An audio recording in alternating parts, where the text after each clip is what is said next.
Assalamualaikum warahmatullahi wabarakatuh. Alhamdulillahirrabbilalamin. Wabihi nasta'in wa ala umuri dunya waddin.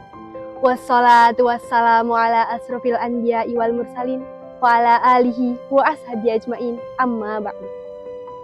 Puji syukur kehadirat ilahi Rabbi, Tuhan semesta alam yang telah melimpahkan rahmatnya kepada kita semua. Salawat serta salam semoga tetap tercurahkan kepada junjungan kita, Nabi Agung, Nabi besar, Nabi Muhammad SAW, yang telah membawa kita dari zaman kegelapan menuju zaman yang terang benderang seperti sekarang ini.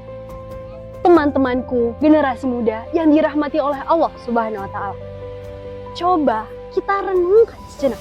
Pada tahun 2025 ini, kita seringkali merasa bahwa cuaca sangatlah panas dan tidak menentu. Banjir di mana-mana dan sampah plastik sudah sampai di laut terdalam. Apakah ini semua hanyalah sebuah kebetulan?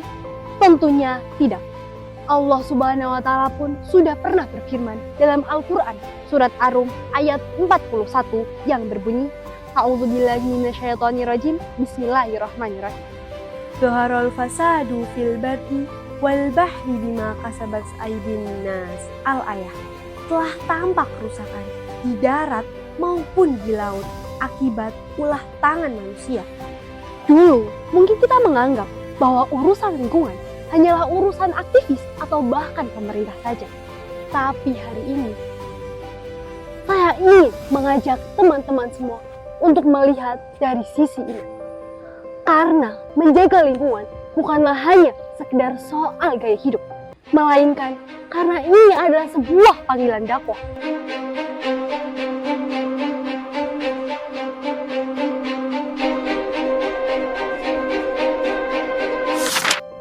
Allah menitipkan kita di muka bumi ini sebagai khalifah. Khalifah artinya wakil atau pengurus, dan tugasnya pengurus adalah untuk menjaga, bukan malah merusak. Bayangkan jika kita meminjamkan barang ke teman kita, lalu teman kita mengembalikannya lagi kepada kita dalam keadaan yang sudah rusak dan kotor.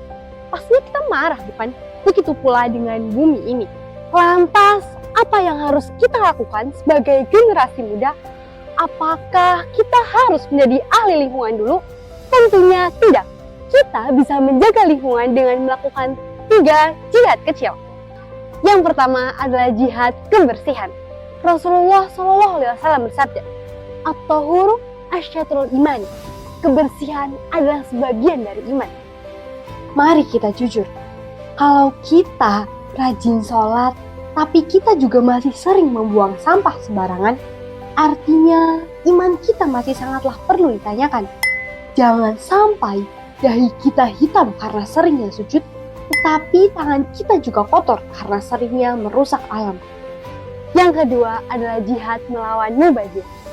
Allah sangatlah membenci orang-orang yang boros atau mubazir, seperti halnya membuang-buang makanan, membiarkan air mengalir saat tidak ada yang menggunakan, dan memakai plastik secara berlebihan adalah bentuk ketidaksyukuran atas nikmat Allah yang diberikan kepada kita.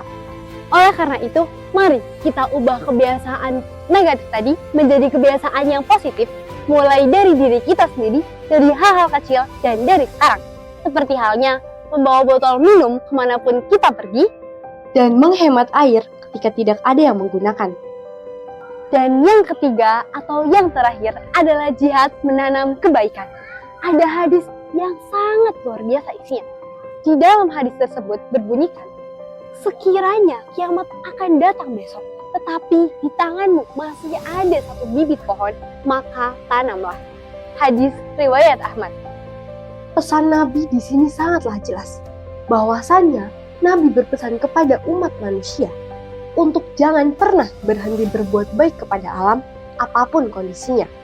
Karena perlu kalian ketahui bahwasanya satu pohon yang kita tanam akan menghasilkan oksigen yang akan dihirup oleh manusia.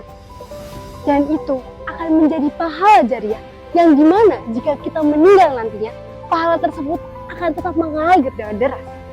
Di tahun 2025 ini, kita tidak hanya butuh pemuda yang pintar di teknologi, tetapi juga butuh pemuda yang peduli dengan ekologi. Oleh karena itu, mari kita jadikan peduli lingkungan sebagai identitas para pemuda muslim. Ingatlah, jikalau kita sayang kepada alam, niscaya Allah pun akan lebih sayang kepada kita semua. Sebagai penutup, saya ingin mengajak teman-teman semua untuk berjanji kepada diri kalian masing-masing bahwasanya hari ini satu sampah yang saya pungut, satu tetes air yang saya hemat, dan satu tanaman yang saya rawat adalah bukti cinta saya terhadap Allah Subhanahu wa Ta'ala. Terima kasih atas segala perhatiannya, maaf atas segala kekurangannya. Saya Asya Firsa Akila pamit undur diri. Nun wal qalami wa ma yasurun fastabiqul khairat. Wassalamualaikum warahmatullahi wabarakatuh. Bismillahirrahmanirrahim. Ya lupa. Dari diri kita sendiri, dari masa mana kan cek. Oh.